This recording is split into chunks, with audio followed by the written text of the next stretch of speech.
Ruang UKS sekolahku menjadi ruangan yang paling dijauhi oleh para murid. Kebakaran besar beberapa tahun lalu menjadi penyebabnya. Beberapa tahun yang lalu, SMA tempatku bersekolah mengalami kebakaran yang cukup besar. Beberapa bangunan rusak dilalap api. Salah satu bagian sekolah yang terdampak paling parah adalah sisi selatan yang kini dibangun UKS. Dan di UKS sekolah ini, aku pernah melihat penampakan kaki menggantung di ranjang. Bangunan UKS ini letaknya paling belakang sekolah, agak jauh dari gerbang di sebelah utara.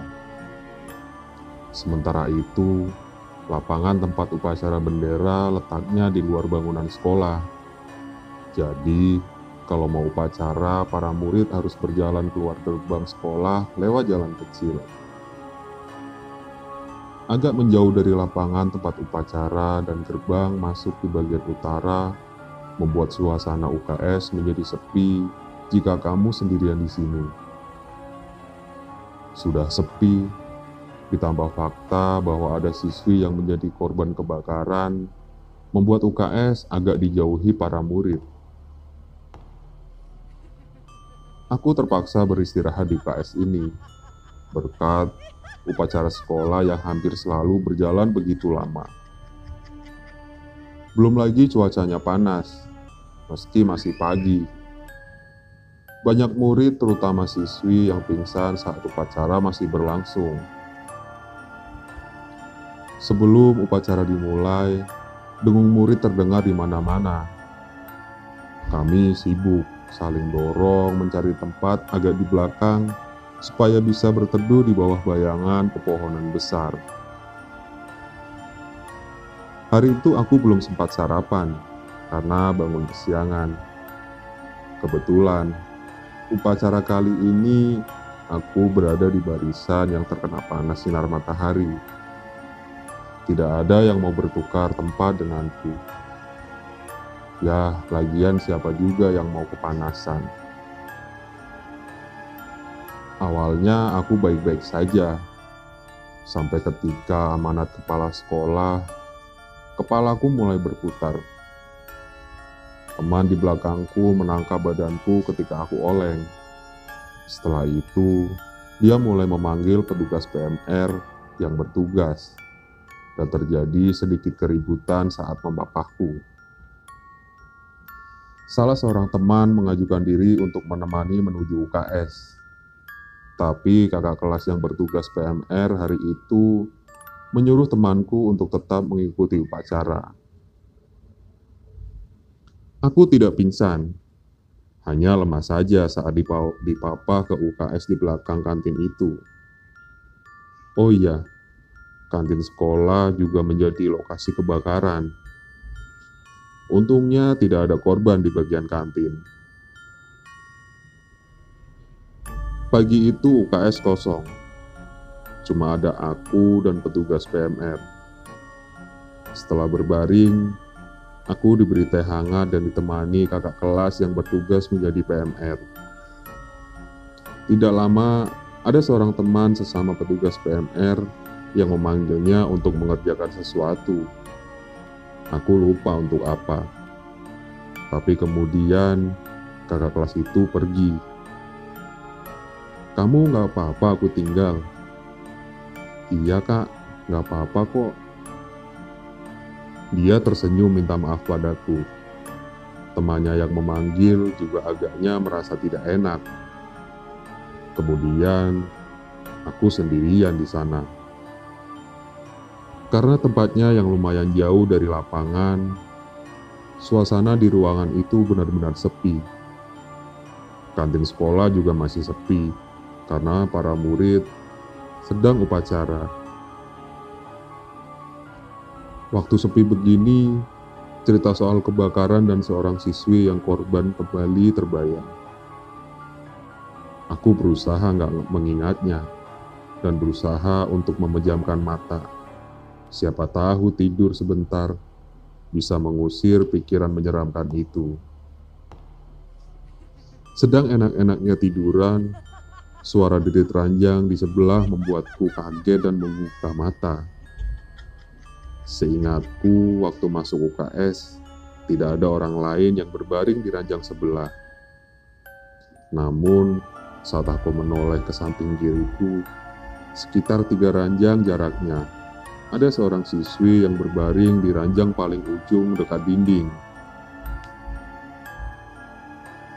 Tahun itu, UKS di sana memang belum memiliki sekat tirai. Ada 6 ranjang saling berhadapan. Aku bisa melihat semuanya dari tempatku berbaring. Aku hanya melihat rambutnya yang panjang dan hitam. Seluruh tubuhnya terbungkus selimut, menyisakan sepasang telapak kaki telanjang. Aku heran, karena dia tidak memakai kaos kaki, dan telapak kakinya kelihatan merah, seperti melepuh. Aku mencoba berpikir positif. Mungkin sebelumnya aku tidak melihatnya karena terlalu pusing.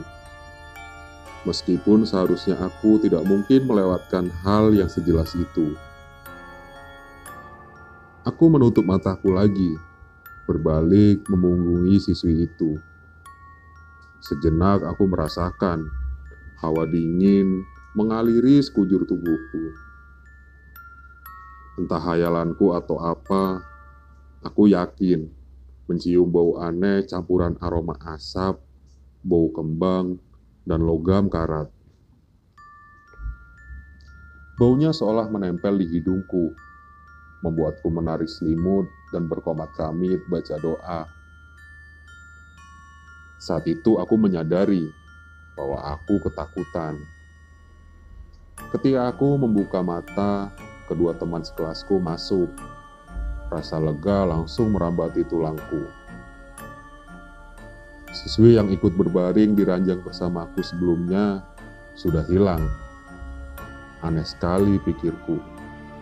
Aku merasa tidak mendengar tanda-tanda gadis itu pergi. Kalian tadi papasan sama seseorang nggak? Enggak tuh, nggak ada siapa-siapa dari tadi. Selesai upacara pada langsung balik kelas. Aku memutuskan untuk menyimpannya sendiri. Namun, bau asap kebakaran itu masih menempel di hidungku. Teman-temanku diam saja. Jadi aku berasumsi mereka tidak menciumnya. Beberapa hari kemudian sepulang sekolah, aku menemani salah seorang temanku piket UKS. Dia tidak berani piket sendirian, karena teman yang satu jadwal dengannya tidak berangkat sekolah. Aku ikut membantu melipat selimut agar pekerjaan kami cepat selesai. Selama itu, kami bercerita macam-macam untuk mengisi keheningan di sana.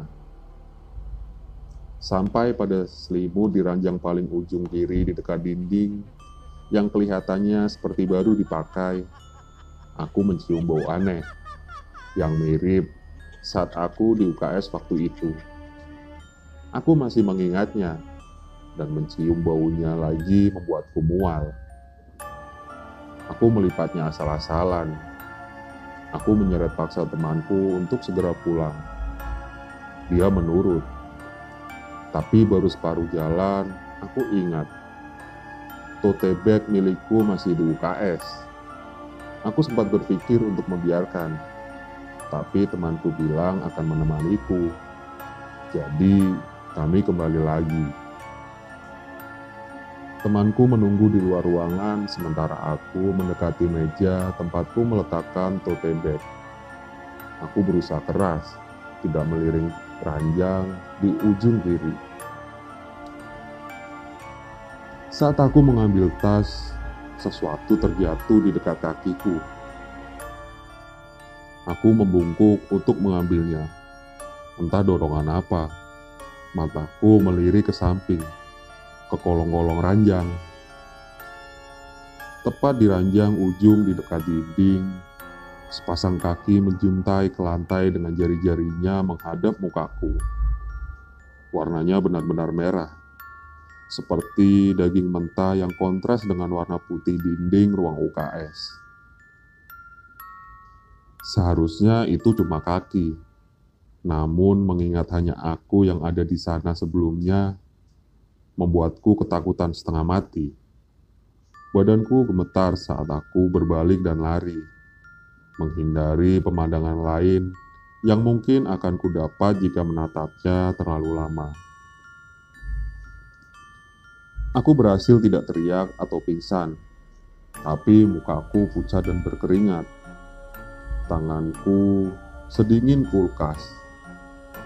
Temanku begitu khawatir saat aku kembali dalam keadaan begitu.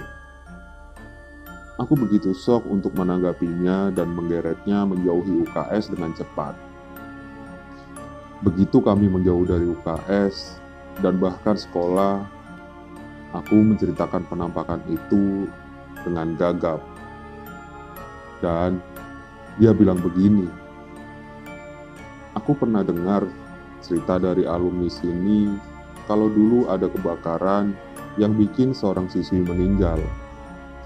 Sekarang, bekas kebakaran direnovasi untuk gedung UKS yang tadi. Iya, aku juga tahu soal kebakaran. Aku juga tahu soal korbannya. Maksudmu? Aku tidak menanggapi pertanyaan temanku. Soal ini tidak bisa aku ceritakan. Dalam perjalanan pulang, temanku diam saja.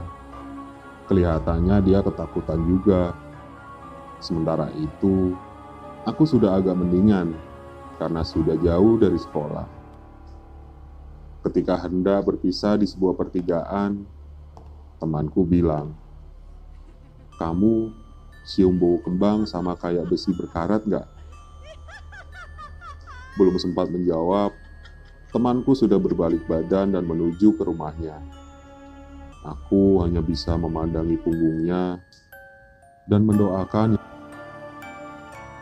Besokannya, aku tanya lagi kejadian yang kemarin.